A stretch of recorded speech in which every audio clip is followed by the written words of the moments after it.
Students, myself Mohammad लाइक। मैं आपको class 10th math real number chapter real number पढ़ा रहा हूँ। आपको दो तीन क्वेश्चन मैंने समझाया बाई यूक्लिड डिवीजन एल्गोरिथम से कैसे एचसीएफ निकालते हैं। एक इसमें क्वेश्चन आ रहा है, find the greatest number which divides 1 to 1, 226 and 259 and leaves remainder 1, 2 and 3 respectively. इसका क्या मतलब है, पहले आप ये क्वेश्चन को समझ लीजिए। क्वेश्चन ये कह रहा है कि इसमें जो तीन नंबर दिए हुए हैं 1 to 1, 226 एंड 259, इसमें हर बार में लीव्स जब भी रिमाइंडर को बचता है, यानी ऐसा क्वेश्चन आ जाए जिसमें दिया हो लीव्स रिमाइंडर यानी कि रिमाइंडर बच रहा है, हमें निकालना उसी मेथड से स्टेप 1 स्टेप 2 निकाल करके डिवाइड करते हैं। लेकिन सबसे पहले हम जो रिमाइंडर दिया गया है उसी को पहले माइनस करेंगे। तीन नंबर दिए और तीन रिमाइंडर दिए, तो तीनों में सबसे पहले फर्स्ट नंबर वाले से फर्स्ट रिमाइंडर, सेकंड नंबर से सेकंड रिमाइंडर और थर्ड नंबर से थर्ड रिमाइंडर को क्या करेंगे, पहले माइनस करेंगे। उसके बाद हम लोग एल्गोरिथम का यूज करेंगे। सबसे पहले हम लोग क्या लिखेंगे सोल्यूशन में लिखना है आपको 1 to 1। ये आपका कौन सा नंबर आ रहा है, फर्स्ट नंबर। ये आपका फर्स्ट नंबर क्या मिलेगा हमें, जब माइनस करेंगे 1 to 1 में 1 माइनस करेंगे तो कितना आएगा 120। सेकेंड नंबर कौन सा मिलेगा हमारा, सेकेंड नंबर मिलेगा हमारा, सेकेंड नंबर किससे डिवाइड करेंगे, देखिए पहला नंबर पहला remainder, second number second remainder, third number third remainder को क्या करना है, माइनस करना है, क्योंकि लिखा है लीव्स। अब यहाँ पे लिखेंगे 226, 226 में 2 कितना माइनस करेंगे, 2 माइनस करेंगे तो कितना आएगा 224। अब थर्ड नंबर में थर्ड रिमाइंडर क्या है, थर्ड नंबर कितना है, third number is equal to 259 minus 3, तो ये आपका आ गया आपका 256। एक बार समझ लीजिए, अगर रिमाइंडर ना लिखा हो तो डायरेक्ट आपको डिवाइड करना होगा, यानी एल्गोरिथम का यूज कर लेंगे। अगर रिमाइंडर ना लिखा हो तो आपको माइनस करने की जरूरत नहीं है, उसी नंबर को हम लोग डिवाइड करेंगे जैसे पहले करते थे। इसमें क्या करना है, रिमाइंडर लिखा हुआ है इसलिए इसको सबसे पहले क्या करेंगे, सारे नंबर को मतलब माइनस करते जाएंगे। फर्स्ट नंबर को फर्स्ट रिमाइंडर को माइनस कर देंगे, सेकंड नंबर सेकंड रिमाइंडर और थर्ड नंबर थर्ड रिमाइंडर। अब ये जो नंबर आ रहे हैं अब इनका हम लोग डिवाइड करेंगे। इसमें हम लोग क्या करेंगे, स्टेप नंबर 1 डालेंगे। स्टेप नंबर 1, सबसे पहले स्टेप नंबर 1 वही जो हम लोग करते थे पहले, divided equal to divisor into quotient plus remainder. ठीक है, अभी तक हम लोग ये नंबर का करते थे, अब कौन सा नंबर का करेंगे, जो माइनस करने पर आया है उसको हम लोग डिवाइड करेंगे। तो फर्स्ट स्टेप में पहले डिवाइड, आपको डिवाइड करके दिखाना है। एक बार समझिए, इसमें सब तीनों में सबसे छोटा कौन सा है, 120। पहले हम नंबर लिख के दिखा रहे हैं 120, 224, 256। सबसे बड़ा कौन सा है, इसको छोड़ दीजिए, सबसे बड़े वाले को पहले छोड़ दीजिए। जो दो नंबर बच रहे हैं उसमें आपको सबसे छोटे वाले में से 120 में से 224 में डिवाइड करेंगे। 120 से 224 में जब डिवाइड करेंगे तो कितनी बार में जाएगा, अगर 2 बार मल्टीप्लाई कराएंगे 120 का तो आपका आता है 240, जो कि इससे ज्यादा है तो इसका मतलब ये हुआ कितनी बार जाएगा, 1 बार जाएगा, क्योंकि 2 बार में आपका 240 आ रहा है जो कि ज्यादा है। अब 1 बार में कितना आ जाएगा 120, इसलिए माइनस करेंगे तो 4 आया, 2 में से 2 गया 0 आया, 2 में से 1 गया 1 आया। अब बताइए 120 से 104 में नहीं जाएगा क्योंकि ये बड़ा है, 120 बड़ा है, इसका मतलब यहीं पर रुक जाएंगे। ठीक है, अगर ये बड़ा होता है 104 की जगह बड़ा नंबर आता है तो हम लोग एक बार और डिवाइड करते हैं। अब इसमें देखिए डिवाइडेड क्या है, डिवाइडेड हमारा 224 और डिवाइजर क्या है 120 इंटू क्वेश्चन क्या आ गया आपका 1 और प्लस रिमाइंडर क्या आपका 104। हमने बताया था जब तक रिमाइंडर 0 ना आ जाए तब तक आपका एचसीएफ नहीं आएगा। अब हम लोग सबसे पहले स्टेप नंबर सेकंड में फिर से फार्मूला लिखेंगे, वही फार्मूला को बार बार रिपीट करना है। Divided equal to divisor into quotient plus remainder. सबसे पहले क्या होगा, अब देखिए इसमें 104 जो रिमाइंडर आया है उसी से हमें डिवाइड करना है, तो 104 से डिवाइड करना है 120 में।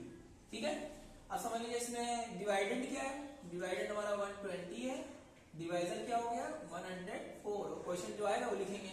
अभी हम लोग डिवाइड करेंगे तो 104 का टेबल पढ़ेंगे, कितनी बार में जाएगा, मान लीजिए 2 बार हम लोग मल्टीप्लाई कराएंगे तो ज्यादा हो जाएगा, 208 आता है जो कि इससे ज्यादा है, 120 से ज्यादा है, तो कितनी बार में जाएगा, जब 2 बार में ज्यादा है तो हमें 1 बार लिखना है।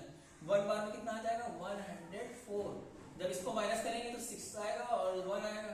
अब बताइए 104 से 16 में जाएगा नहीं तो ये यहाँ पर रुकेगी, ठीक है। अब यहाँ पर आपको जो है हमने डिवाइडेड पहले लिख दिया था, डिवाइडेड कितना आया 120, डिवाइजर कितना आया 104, क्वेश्चन कितना आया 1, क्वेश्चन मतलब भागफल, और रिमाइंडर कितना आया 16 यानी शेषफल।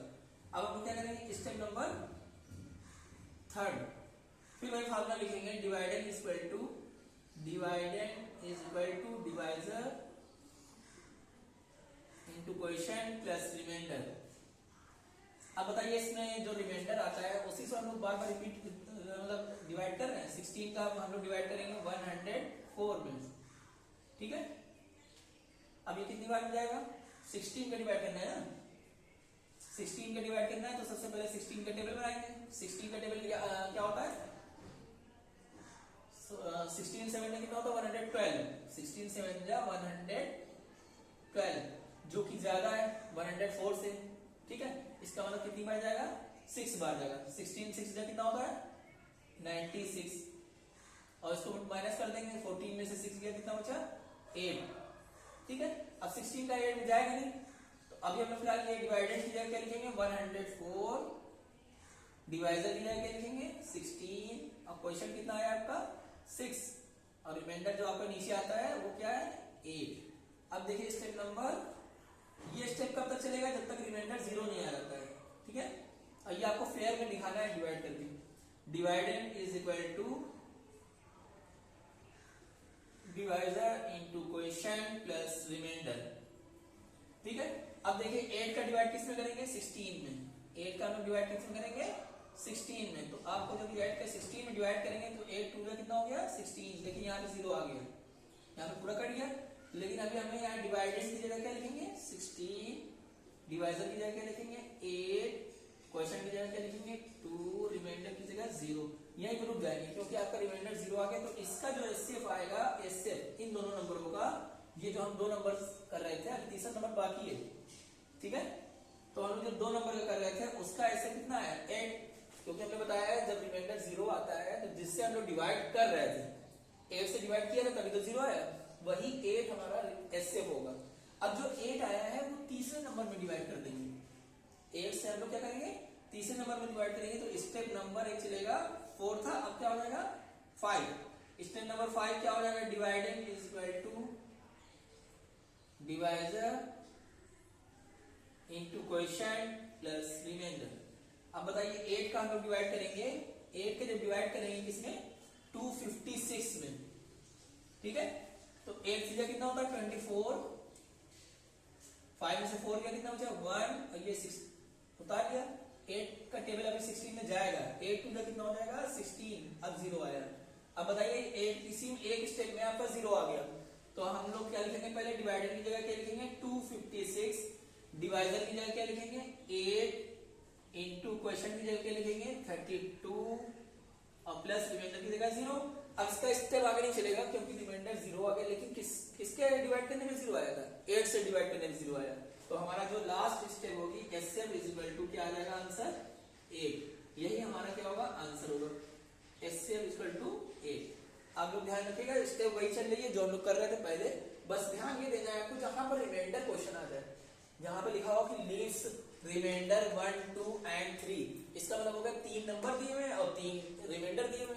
पहले तो आपको उसको माइनस कर लेना, तब वो जो नंबर आएगा उसमें आपको ये प्रोसेस पूरा यानी पूरा डिवाइड करके दिखाना है।